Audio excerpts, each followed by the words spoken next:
Q&A with David Talbot, author of Season of the Witch. Find out about David Talbot's new book, which focuses on San Francisco between 1967 and 1982, and enter for a chance to win a copy. What inspired you to write this book? As a teenager, I visited San Francisco in the 1960s with my father, actor Lyle Talbot, who often appeared in Broadway road shows and San Francisco theaters. I was dazzled by the "O Summer of Love" aura that shimmered all over the city. Later, as a magazine journalist in the 1970s and 1980s, I covered many of the traumas that befell the city in those years, from the racially charged zebra murder spree that terrorized San Francisco in 1973 and 1974 to the AIDS epidemic that brought the city to the edge of another panic in the early 1980s. As I write in the book, San Francisco was the cradle of America's cultural revolution, but also its coffin. I thought this epic story about the wild birth of San Francisco values how a city radically changed itself and then began to change the world was a story begging to be told. Why did you choose to focus on the period between 1967 and 1982?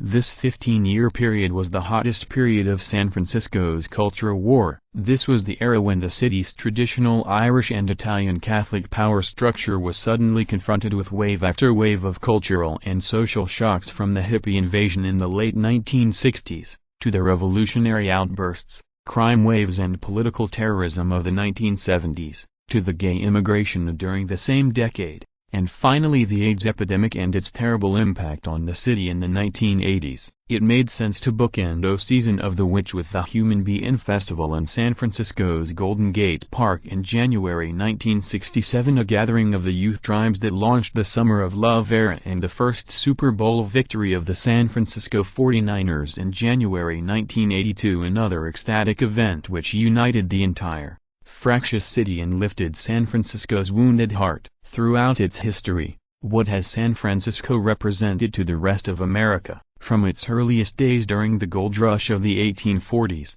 San Francisco became known as a wide-open town, the kind of place where you could do just about anything as long as you wouldn't scare the horses, as the old saying went. This frontier spirit prevailed into the next century and continued to draw outcasts from all over the world. San Francisco has long been known as the kind of town where misfits, rogues and dreamers can reinvent themselves. What about San Francisco put it at the center of so much tumult and caused it to inspire various social movements? While San Francisco was always a beacon for social outcasts, by the 1920s and 1930s the city had also developed a political and social hierarchy that was primarily Catholic and built on traditional values. This set the scene for a major culture clash, beginning in the 1950s when Allen Ginsberg, Lawrence Ferlinghetti and other Beat movement refugees from America began to descend on the city, drawn by the bohemian aura and cheap rents in the Italian North Beach neighborhood. As the hippie movement followed the Beats in the 1960s and waves of young gay men followed the hippies in the 1970s,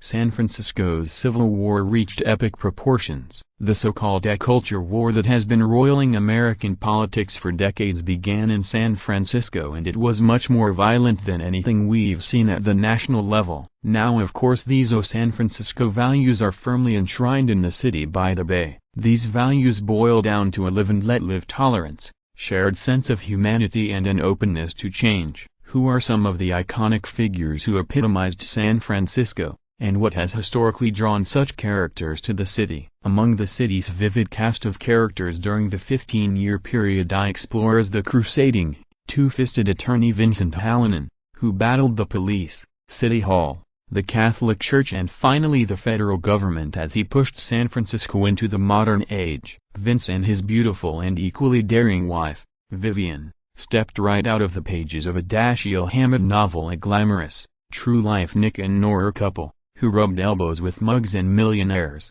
radicals and racketeers. Other heroes and villains in my book include Jerry Garcia and the Grateful Dead, Janis Joplin and Big Brother and the Holding Company, rock impresario Bill Graham, San Francisco Chronicle columnist and city bard Herb Khan, the bizarre Symbionese Liberation Army and their kidnapped victim Patty Hearst, Charles Manson, who recruited his family on the streets of the Haight-Ashbury district, gay political martyr Harvey Milk, Jim Jones, who led his people temple flock to their dooms, and the San Francisco 49ers' brilliant and eccentric coach, Bill Walsh, and his young, spindly-legged seabiscuit of a quarterback, the legendary Joe Montana. All of them, dreamers and demons alike, were drawn to San Francisco because they could become their true selves here. What aspects of San Francisco's history did you most enjoy researching while writing this book? I loved rediscovering long-forgotten shooting stars like Moby Grape,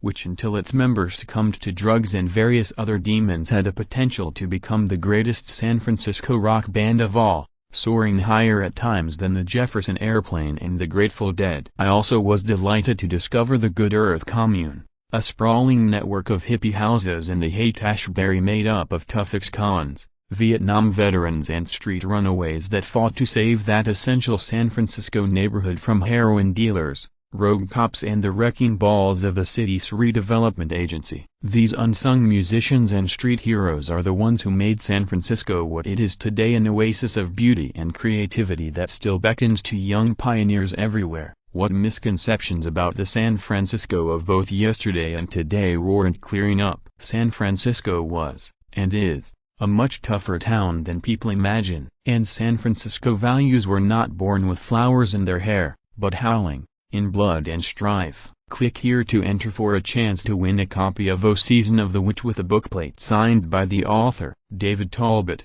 author of the New York Times bestseller O Brothers, The Hidden History of the Kennedy Years, is the founder and former editor-in-chief of Salon. He has worked as a senior editor for Mother Jones magazine and as a features editor for the San Francisco Examiner. Talbot has written for The New Yorker, Rolling Stone, Time and other publications. He lives with his family in San Francisco,